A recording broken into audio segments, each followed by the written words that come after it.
할렐루야. 10월 14일 금요일 새벽입니다. 주님 말씀하시면 찬양 올려드리겠습니다. 주님 말씀하시면 내가 나아가리다. 주님 뜻이 아니면 내가 멈춰서리다. 나의 가고 서는 것 주님 뜻에 있으니 오 주님 나를 이끄소서. 주님 말씀하시면 내가 나아가리다. 주님 뜻이 아니면 내가 멈춰서리다. 나의 가고 서는 것 주님 뜻에 있으니 오 주님 나를 이끄소서. 뜻하신 그곳에 나 있기 원합니다. 이끄시는 대로 순종하며 살리니 연약한 내 영혼 통하여 일하소서. 주님 나라와 그 뜻을 위하여 뜻하신 그곳에 나 있기 원합니다. 이끄시는 대로 순종하며 살리니 연약한 내 영혼 통하여 일하소서. 주님 나라와 그 뜻을 위하여 오 주님 나를 이끄소서. 오늘 하나님께서 주시는 은혜의 말씀은 예레미야서 44장 말씀이 되겠습니다. 구약성경 예레미야 44장 말씀 중에서 1절부터 3절까지만 봉독해 드리겠습니다. 애굽 땅에 사는 모든 유다 사람 곧 믹돌과 다바네스와 놋과 바드로스 지방에 사는 자에 대하여 말씀이 예레미야에게 임하니라. 이르시되 만군의 여호와 이스라엘의 하나님께서 이와 같이 말씀하시니라. 너희가 예루살렘과 유다 모든 성읍에 내린 나의 모든 재앙을 보았느니라. 보라, 오늘 그것들이 황무지가 되었고 사는 사람이 없나니 이는 그들이 자기나 너희나 너희 조상들이 알지 못하는 다른 신에게 나아가 분향하여 섬겨서 나의 노여움을 일으킨 악행으로 말미암음이라. 오늘은 생명의 원리는 조금도 변하지 않았다. 생명의 원리는 조금도 변하지 않았다라는 제목으로 하나님 말씀을 상고하겠습니다. 여러분, 우리나라의 역사는 어떤 역사입니까? 한마디로 말할 수 있을까요? 선사시대, 고조선, 그리고 삼국시대와 고려조선, 그리고 대한민국에 이르기까지 이 오랜 역사를 관통해 흘러내려온 어떤 핵심적인 사상이나 공동의 목표가 있다고 할 수가 있을까요? 어떤 사람은 외세의 침략을 이겨내고 영토를 지킨 역사, 매우 수종적인 역사고 그것이 마치 우리의 목표인 것처럼 말하는 사람이 있을 수도 있을 것 같습니다. 그 밖에 홍익인간 같은 혹은 또 다른 가치들을 이야기하는 학자들이 있을지도 모르겠어요. 그렇지만 딱히 이것이다 할 만한 것은 찾기 어려운 것 같습니다. 그러나 이것은 이상한 일이 아닙니다. 어떻게 수천 년 역사를 관통해온 그 나라의 하나의 개념, 하나의 목표, 그런 것들이 존재하겠습니까? 어느 나라에도 이런 것이 있기는 어려울 것이에요. 그런데 놀랍게도 성경의 역사, 곧 하나님이 택하신 나라의 역사에는 이런 변화없는 사상, 변함없는 목표가 한 가지 있었습니다. 그것은 바로 하나님이 택하시고 세우신 나라 백성으로서 하나님께 순종할 것인가 불순종할 것인가 입니다.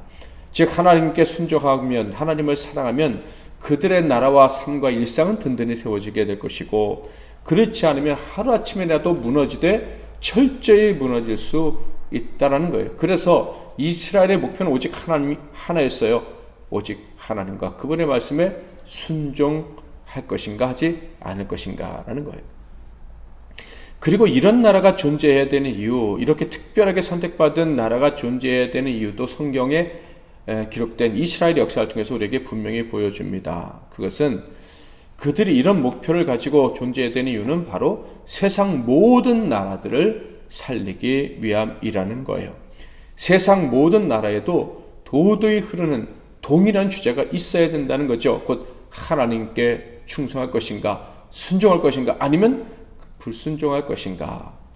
세상 모든 나라가 가져야 될 공동의 목표가 바로 이것임을 알려주기 위한 사명이 이스라엘에 있었기 때문에 하나님은 이스라엘 역사가 그렇게 흘러가도록 하셨다라는 거예요.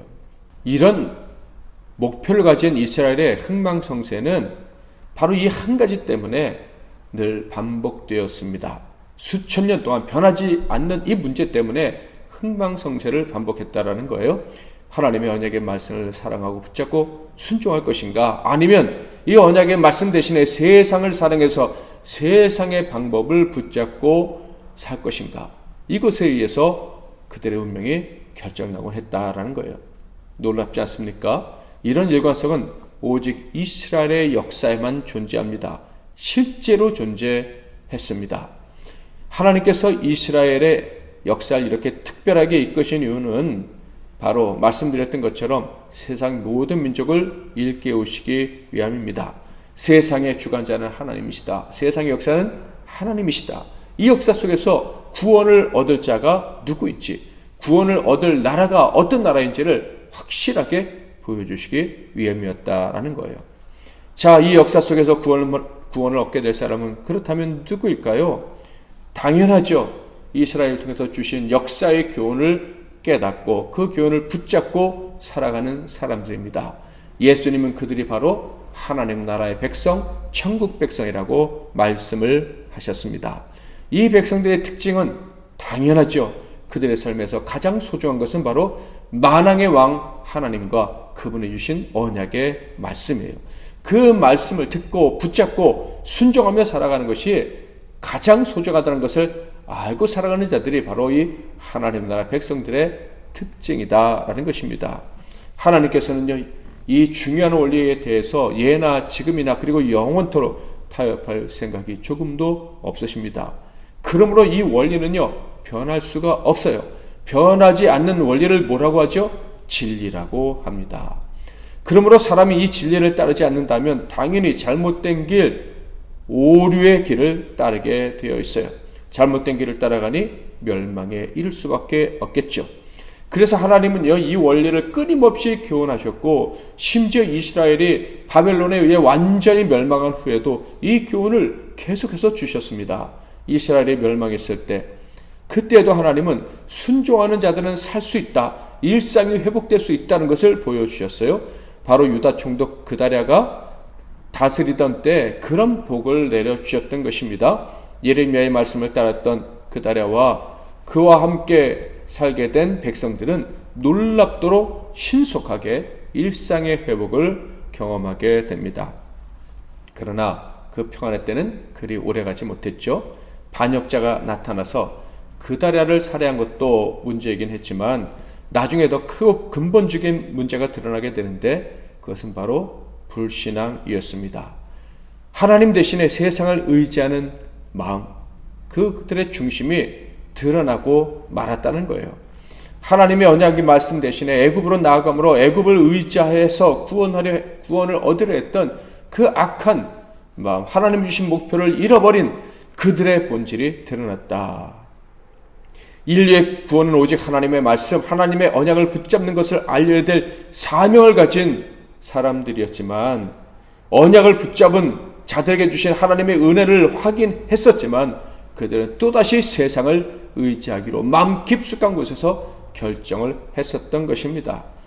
결국 하나님께서는 애굽으로 돌아간 그들을 향해서 심판을 선언하셨는데 그들이 의지했던 애굽과 함께 멸망하게 될 것이라는 말씀이었죠.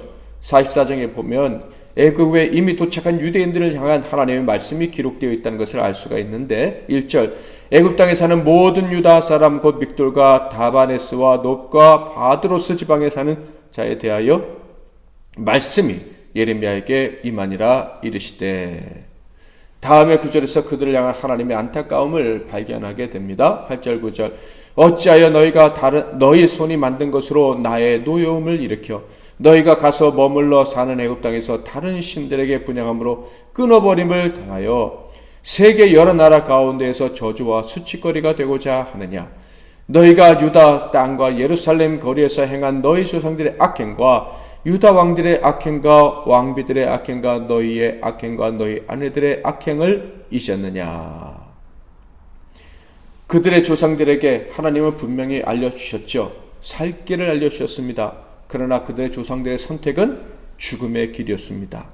하나님께서는 이 과거의 불행한 역사를 다시 지적하심으로 너희가 또다시 죽음의 길을 선택했다 라는 말씀을 하십니다. 하나님이, 전능하신 하나님이 교훈하셨으나 아무런 효력이 없는 현실을 말씀하신 것이죠. 자, 그렇다면 왜 이 사람들은 이런 악행을 반복했을까요? 왜 이렇게 미련한 길, 죽음의 길을 선택했을까요? 삶의 길, 생명의 길이 있었는데 왜 그 길을 잡지 못했을까요? 10절 말씀해 보면 바로 교만함 때문이라는 것을 알 수가 있어요. 그들이 오늘까지 겸손하지 아니하며 두려워하지도 아니하고 내가 너희와 너희 조상들 앞에 세운 나의 율법과 나의 법규를 지켜 행하지 아니하느니라. 하나님은 그들의 마음을 지적하신 후에 애굽에서 살아보겠다고 한 그 모든 교만한 자들에게 무서운 심판을 내리실 것이라고 선언하십니다. 12절 내가 또 애굽 땅에 머물러 살기로 고집하고 그리로 들어간 유다의 남은 자들을 처단하리니 그들이 다 멸망하여 애굽 땅에서 엎드러질 것이라.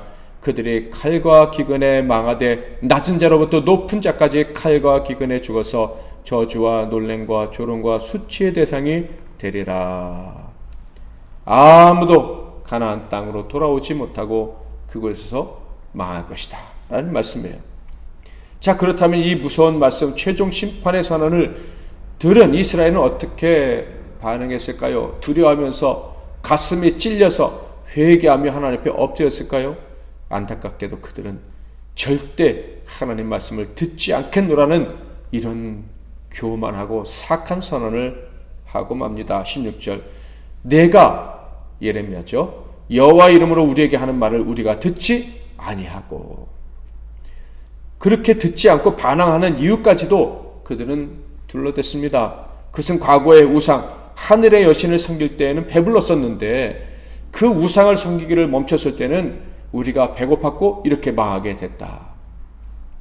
완전히 거꾸로 이야기를 한 거예요. 이런 거짓말을 아무런 양심의 가책 없이 내뱉은 것입니다. 이런 터무니없는 말을 들은 에레미야는 다음과 같이 하나님의 최종 선언을 알릴 수밖에 없었습니다. 26절 27절 그러므로 애굽 땅에서 사는 모든 유다 사람이여 여호와의 말씀을 들으라.